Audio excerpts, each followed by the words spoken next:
Hey guys, today I'll be working on this Lexar flash drive. It arrived in the mail. This is going to be a second attempt.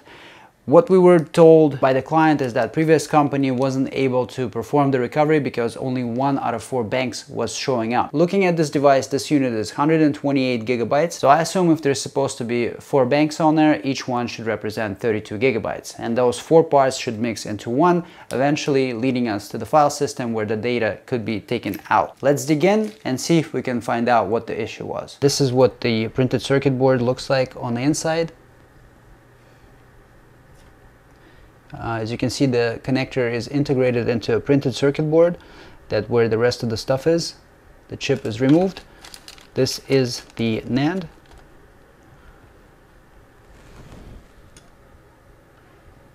It looks like it's been removed in a pretty aggressive way. You see those chunks of mask missing. So I'll add a little bit of alcohol to it just to clean off the surface. I have a BGA 152 socket right here. The key is on that position.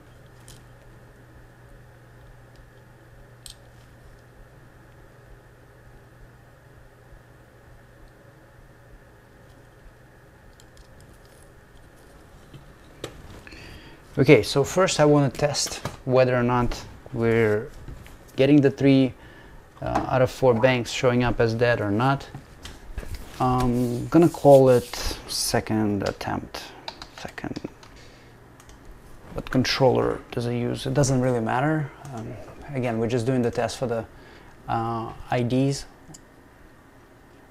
So this is a 128 gigabyte unit, and presumably if there are 4 CE signals, then we will have what's it called? We will end up with 4 parts that are 32 gigabytes each. Most likely that's going to be the case. If there was more than one chip, we could have had smaller sizes available to us, but most of the time for 128 gigabyte with one chip, we see 4 banks, 32 gigs each. The database decided to run an update on it. While the database is updating, we'll go ahead and have a look at the device itself and see if we can maybe find any clues to why it's not working for them and what we may be able to do about it. So the first thing I would do is I would set up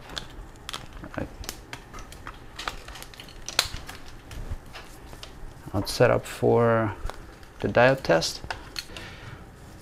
These 2 signals are not in short. That's good.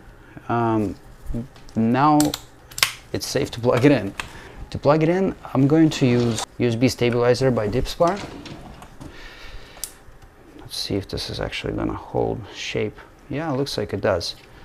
I'm going to slide this in here, take one of these USB spare connectors that I got, fire up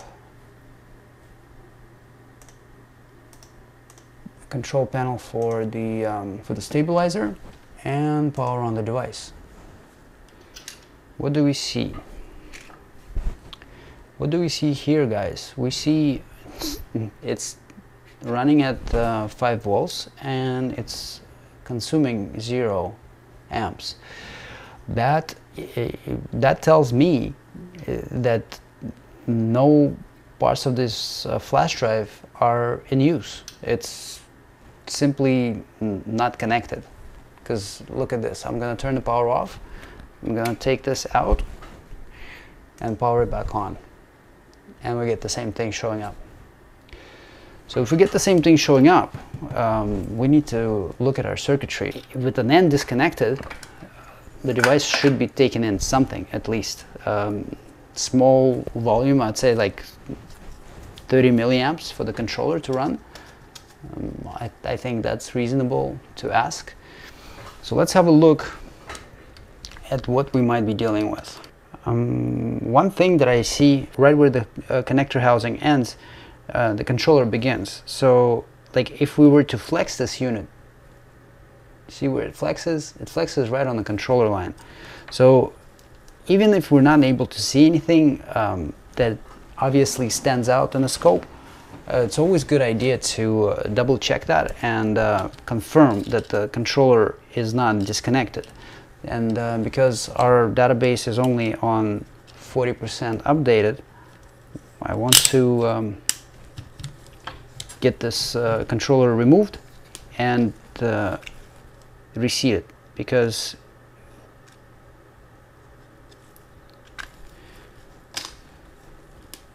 it does look a little weird there. The resistor that's right on the start doesn't look burnt to me, and if we were to check the resistance on it to confirm that, we do get 1.3, so the resistor is good, and that resistor sends power directly to the controller. So if the controller is getting power by circuit but not consuming anything, then it's not connected. Fume extraction, tweezers, temperature 390 at 90 air.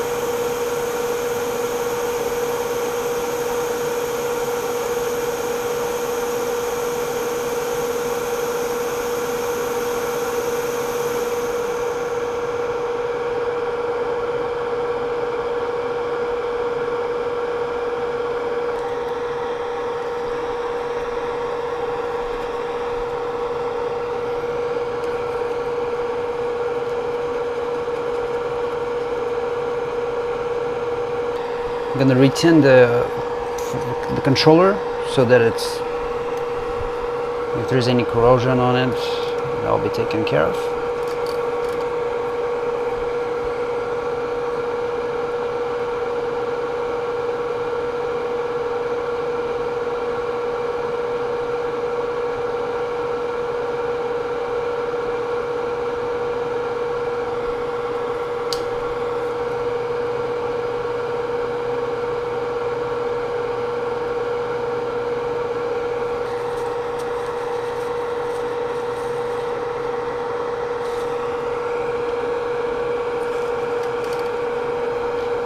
That dot right there is the key, and the key on the chip is right there. So let's drop some flux in it. That's, oops.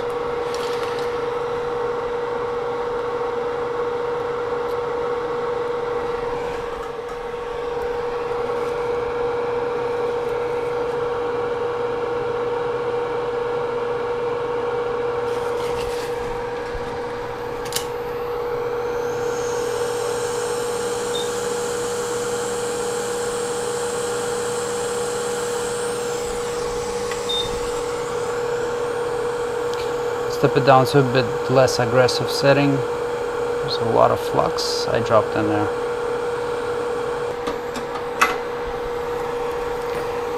Leave that there. Let's work pads.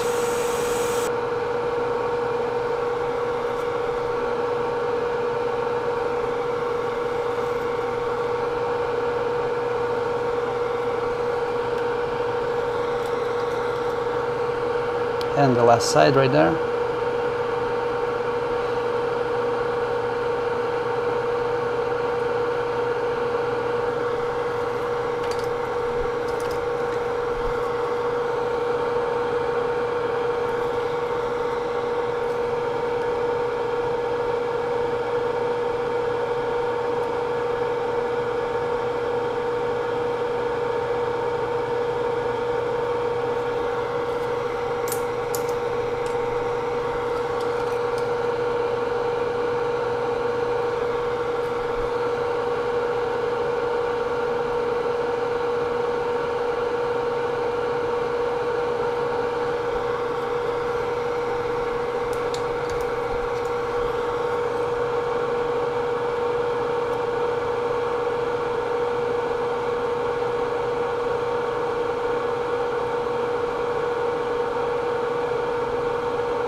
cook it for the one last time, just to, you know, make sure everything sits up.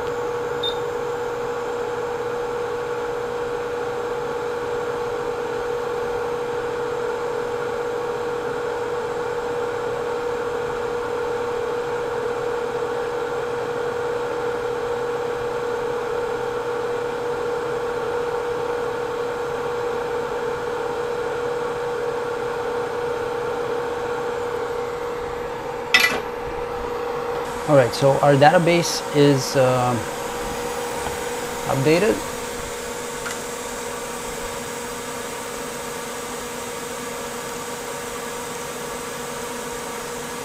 Read ID.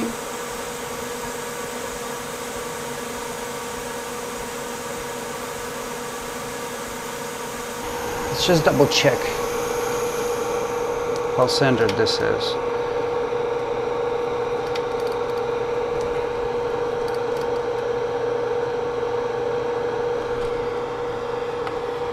Looks pretty centered to me. We might be dealing with something else here. So let's close this up for a second. Flash parameters, power adapter control, and VCCQ enable. We want to set this to 1.8.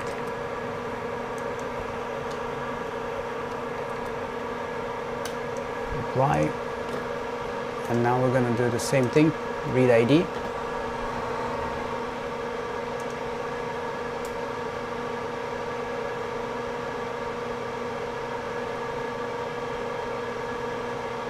Okay, then we might actually have something here.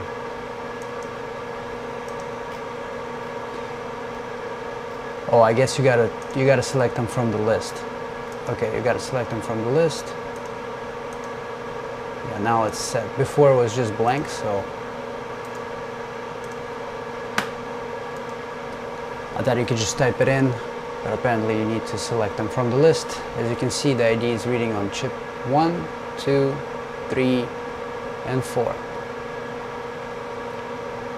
We don't have the fifth one, so once it just preps the reading parameters for it, I'll show you that it shows all 4 banks there. So maybe the previous company didn't know that low voltage chips exist. Maybe their adapter was dirty. Maybe the chip wasn't cleaned up properly. Maybe their tool isn't reading it properly. I don't know. For whatever reason, they couldn't get it. We'll be able to obtain it, and if we were to go ahead and, let's say, read the chip in direct mode, so select. If we wanted to look at the data in Page Designer, bit view, scroll somewhere to the middle of it. Yeah, this is what the data should look like. And if we scroll across, you can see parts of the service area and ECC borderlines. This is the service area right there. So actually looks very, very clean. So if it doesn't have too many dots in there, usually that means that memory is in really good condition. So let's close this up for now and clear this. We're not going to read the chip as a chip off just yet, because we may not have to. But if we do have to, we'll get back to the task. I'm going to close it up for now. Actually, no, I'll leave it open. Just rename the task afterwards if I need to. But what I wanted to do is plug the chip in again and see if whatever work we've done with the controller makes any changes on the amp monitor there to show some improvements. I would be surprised that it still shows that it's not taking in anything, because that would mean the controller is just totally dead. Or there's a break in the line somewhere. Let's just clean this. Should have done that before.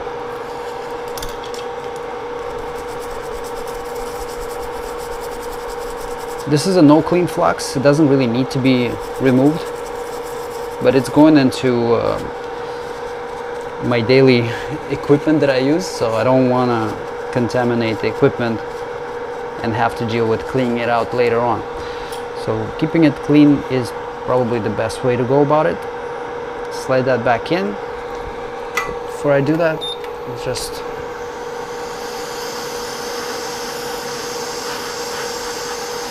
blow out any IPA that might be left over. Put this back in, and let's start the deep spar. Power it up. Oh yes. Okay, so in deep spar with powered on option, we are getting SMI for vendor, USB memory bar, and most importantly, it's drawing 30 milliamps now, and the LED, you can see it's flashing a little bit. So what do I normally do about this? If the unit came in with no power getting to the controller, and now the power gets to the controller, let's see if we get power out of it and further into the NAND. To do that, we're gonna set our multimeter to DC mode, and we'll do some probing.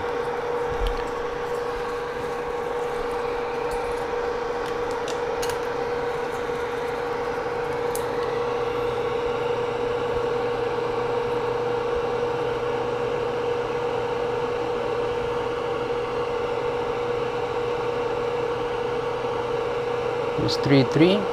We know for VCCQ we need 1.8. What are we getting on this diode? 1.8. So there's our VCCQ.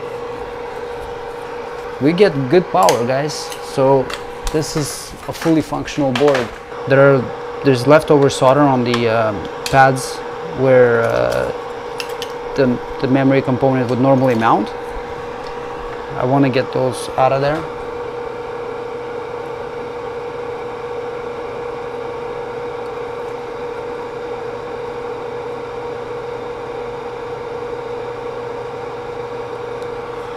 I'll keep the flux on there.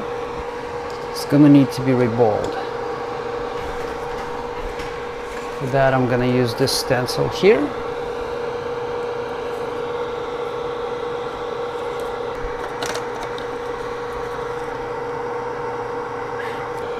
Using a spatula, I'm just gonna spread it all across.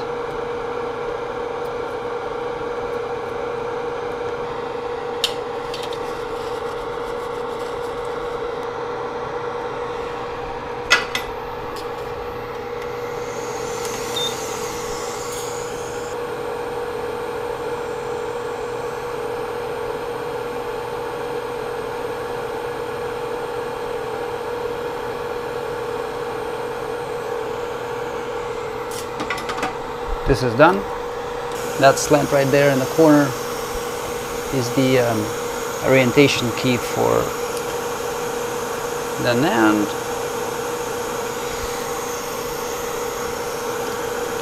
The board is designed for 152 and our chip is 132. That's why we have these empty pads on each corner.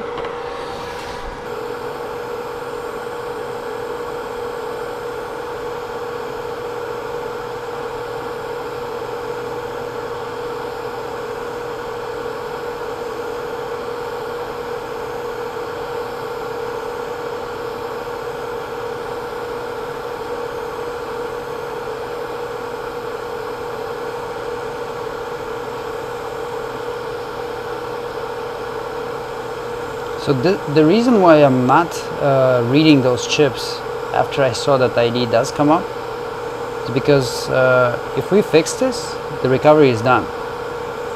But to recover this as a chip off, to read out 128 gigs, even if the solution already exists, it's gonna take about 4 hours. Then there is also air correction. That may take another 4 hours. So that's almost like 8 hours of work that we potentially would get involved with if no diagnostics were made on the device.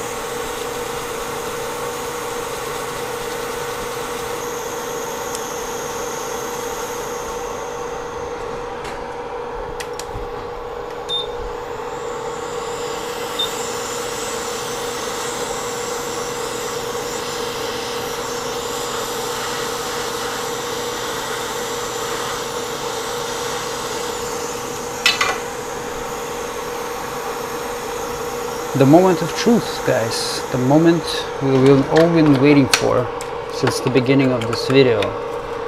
So do we get to see the drive work? Power it up. And we're getting 120 gigs show up. Let's open up UFS Explorer, for example. There's a Lexar flash drive. There is the volume FAT32. And if we look at the hex, you can see that the data is there. And just to show, it is the device. As we're browsing it, you see the locations in the map change. So now we're just gonna go ahead, open this up,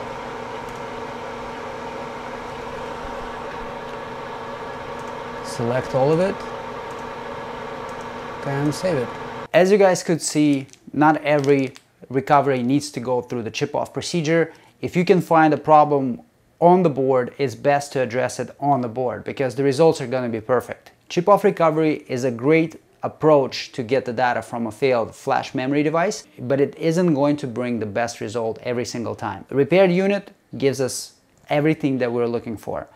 Chip-off recovery, at best, can get us the same thing. Often enough, due to problematic chips, we cannot rebuild the data to exact same shape and form how it would have been on a functional device. So saving the data by repairing the unit makes the most sense no matter how you look at it. From integrity of the data, from saving time, from cost of the procedure, it checks all the boxes. With that being said, I thank you for watching this episode. If you're interested in data recovery, subscribe to this channel, and I'll see you guys in the next one.